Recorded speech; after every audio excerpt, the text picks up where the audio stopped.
Forget your troubles, come on, get happy. You better chase all your cares away. Shout hallelujah, come on, get happy. Get ready for the judgment day. You're listening to Where You Live with Gene Sullivan. That's right, this is Where You Live. I am Gene Sullivan. I'm broadcasting from the True North Painting Studios. The show is also brought to you by American Family Insurance, the Kim Bennett Agency, and Extreme Exteriors. Let's go on right away to our next story. This is from the Washington Daily Herald just a few days ago.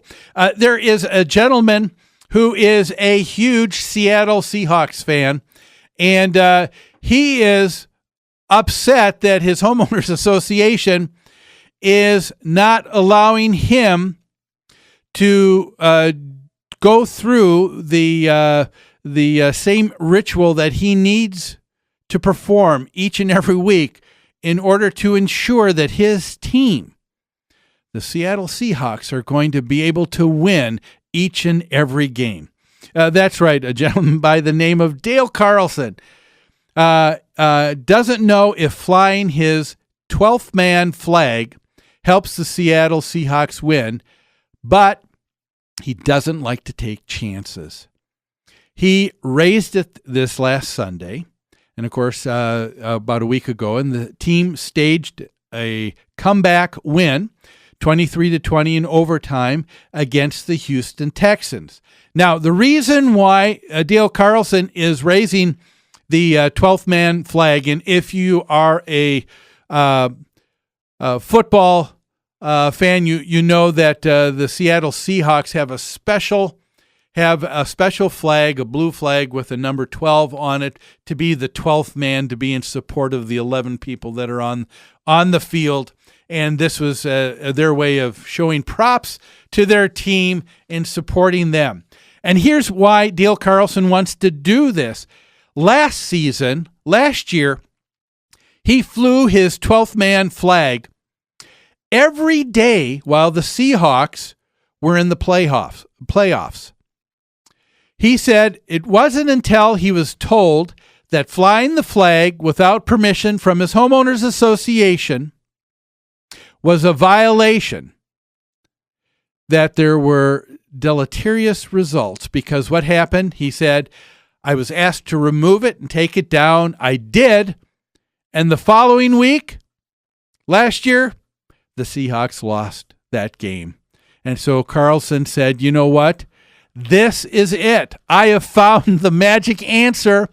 This is the superstition that I've got to follow through. This is what I've got to do each and every week to make sure my team wins. Now, a lot of people have superstitious things that they do as sort of a way of supporting their team, and a lot of it is pretty harmless. But here it's got to a point where a gentleman said, you know what, I don't care what anybody else in my homeowner association thinks. By gosh, I'm going to support the Seahawks. I'm going to make sure that they go all the way to the Super Bowl. And this is his way of making sure and achieving that his team does it. And so what he ended up doing is he was asked to remove it. But this year he's starting to put it up again. Why?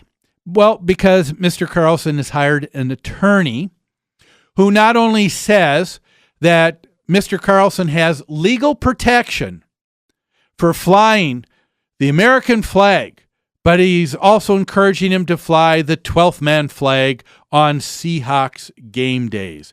And now we go into a quote by attorney Eric Lindell, who took on this case for Mr. Carlson. He says the law specifically precludes homeowner associations from restricting display of the flag, assuming it is done in accordance with flag decorum. He went on to say, Mr. Carlson absolutely has a legal right to fly the American flag. I'm going to represent this guy till the end of whenever, and I'm going to do it for free. He said the Seahawks flag doesn't have the same legal protection, but I can't see why there's any harm in letting this guy fly the flag for a local team on the day that they play. Talk about grandstanding here. He brings up and he talks with great offense, just like we talked about in the last couple segments here too. He brought up, I'm offended that this attorney is saying that the homeowner association doesn't understand that Mr. Carlson has this legal right to display the American flag. Well, it's not the American flag that's at issue here. What's at issue is the Seattle Seahawks 12th man flag. That's what he's displaying. That's what is at issue. That is what the homeowner association asked to have removed. Now, they didn't even ask to have it removed permanently. Here's what the association said. It says the association sent a letter to him and says that the association's bylaws calls for homeowners to receive permission before erecting any structures on the property that are visible from the street according to the letter. You've not applied for nor granted for approval. Please take the flag down immediately, and we want you to fill out an application so that you can be approved. Talk about a reasonable homeowners association. This attorney is obfuscating the whole situation here. If you just listen to his quote, you would think that the whole issue is about the American flag. It's not about the American flag. He is just confusing. He's being evasive. He's being unclear for a reason. And that is, he really doesn't have much of a leg to stand on here. There's no reason to be that demonstrative and that and to go to this guy's defense. All that the association asked for is that Mr. Carlson please go to the association and ask for permission to get an application to put up a special flagpole in a place at his home, and they would take a look at it. He didn't want to do that. As a matter of fact, the attorney, and here's what he said. He said, I wrote a letter to the association, and I told them that the client's going to continue to fly the American flag when he wants to. And again, that's not the issue. And he will fly the 12th man flag on game day. And the attorney goes on to say, you can take this letter in effect to serve as the application to the association to fly the 12th man flag. Really? Is this what we've gotten to? Again, can't we get to a place in society where we have any civility at all? This attorney, I find it really awful that he is taking this stance with his client, and I think he's doing his client more harm than he is good.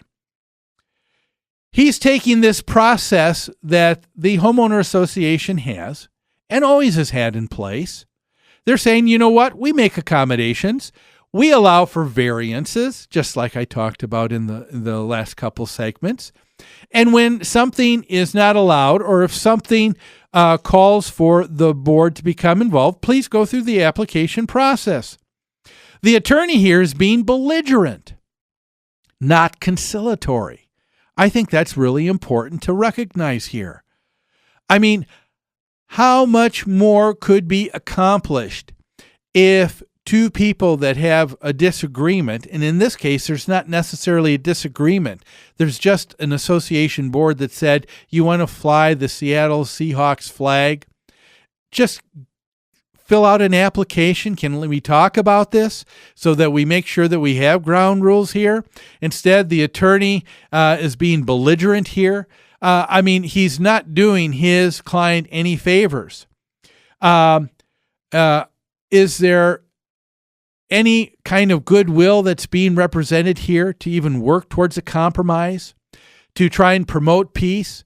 Somehow we have this idea that I have a right, and we want to always emphasize our rights versus our responsibilities. But folks, if you live in any kind of community, whether it's a homeowners association or single-family detached homes in a neighborhood that's not in an association, do you not have an agreement in the municipality where you live, in the city where you live, to live in such a way to be at peace with people, to try and get along, to try and be conciliatory? But here, this attorney wants to jump to a place where he wants to be belligerent. He wants to be argumentative, and it doesn't need to go there at all. This is a big story only because it doesn't have to be. And I've got more to say about this, but I can see by the clock on the wall right now I need to take a break. So let's do that right now. When we come back, we'll talk about this man wanting to fly his flag of the 12th man support for his Seattle Seahawks after these messages.